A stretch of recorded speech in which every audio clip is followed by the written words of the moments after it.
The verse of the day is Colossians 1:8, and it says, "He has told us about the love for others that the Holy Spirit has given you." To give a little context, today's verse is a follow-up from the verse in front of it, which says that a man named Epaphras was the one who spread the good news to the Colossae people.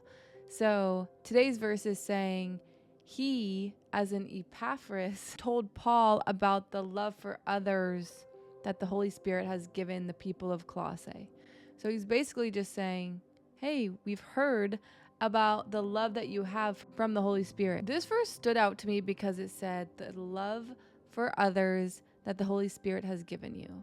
I think that speaks a lot than just how the Colossae people are acting. I think it speaks to what the Holy Spirit does. I think it speaks to what it means to believe in Jesus in the whole thing, really. God is love, right? When Adam and Eve fell and sin entered the world, we had to learn how to get back to love. We got separated from love. Sin separates us from love. Sin brings death to our soul, with death to our identity, death to the things that are good for us, death in our connection with God. When we pursue love, we get to come back to our most pure form. We get to be freely ourselves, who we were meant to be.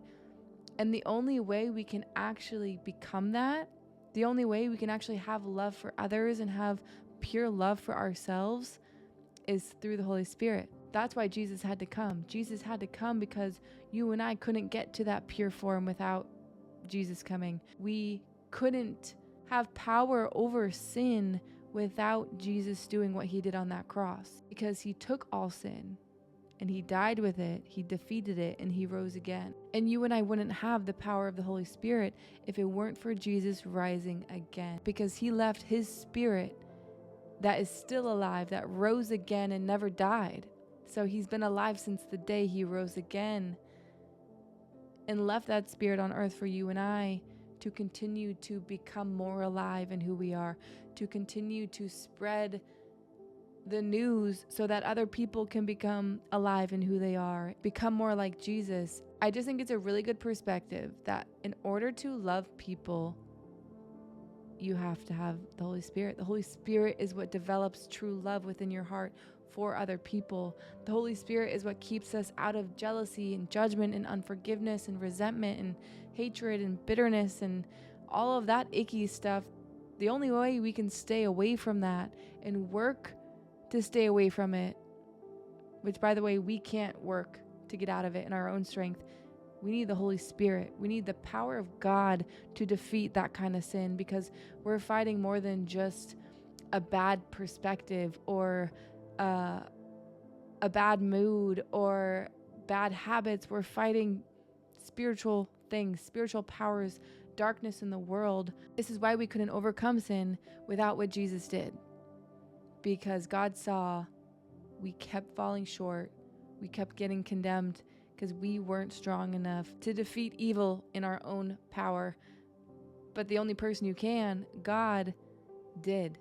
And so he proved that to the world so that you and I could have access to that same power. And so we get to become more like love.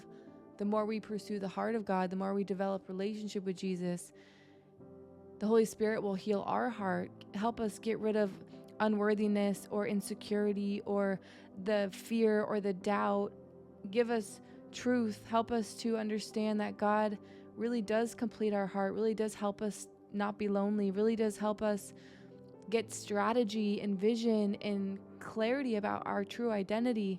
And it's from that place of getting filled and healed and whole that we're able to give that same love to the people around us, that we're able to love other people well because we're experiencing unconditional love into our heart. And so we're able to overflow that love into the people around us. I think it's so easy to look at yourself and be like, why don't I have love for this person? Why do I feel irritated by this person? Why am I just bothered by people? Why do I not have the love? I want to be more loving, but it's really hard for me. That's It's human nature. Human nature is selfish. Human nature falls into judgment and all of the things that make you not like people and be bothered by people. God is the only one that can see humanity through a pure lens because he understands that every human on the planet isn't their struggle. We are all not our sin. We are all not our irritating tendencies, because God is able to see us separate from those irritating tendencies or separate from our sin, because we were never created with those things in mind. We were only created to be out of sin, the most pure version of us. And it's harder for you and I to see people that way because we just see them for what they're doing and how they're acting.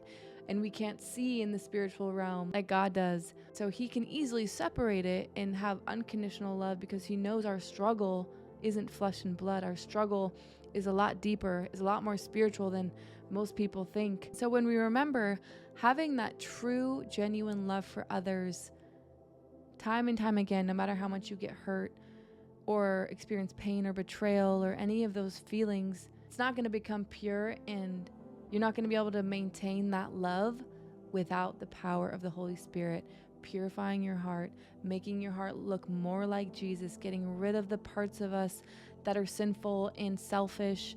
The only way we can have pure love for others is because of the Holy Spirit. And so I love this verse because it just gives credit to the Holy Spirit. It says, we've heard about your love for others that the Holy Spirit has given you. If you want more love for others, pursue Jesus, pursue relationship with Jesus, because that will be the byproduct of you doing that. You will bear love. The fruit of the Holy Spirit is love, peace, joy, patience, kindness, goodness, gentleness, self-control.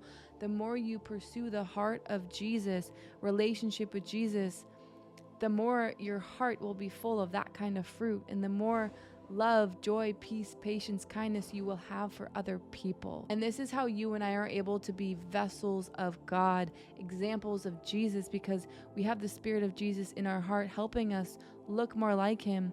It's all dependent on our desire to look more like him. It's all dependent on our obedience to follow how he calls us to live, because it's through obedience that we bear more fruit. And again, it's not like you're only worthy of good fruit if you are obedient, as if like the obedience comes before the love. It's like, no, you're 100% loved first. And it's through feeling that unconditional love that you want to follow how God calls you to live. And then it's through walking out obedience that you see more and more fruit bear from your life, because you understand the obedience keeps you separate from sin, or helps us to the best of our ability, because obviously none of us are perfect. But today's verse just reminds me to develop relationship with God, because that will help me have more love for others and myself, and help me to just be a good example of him. Okay?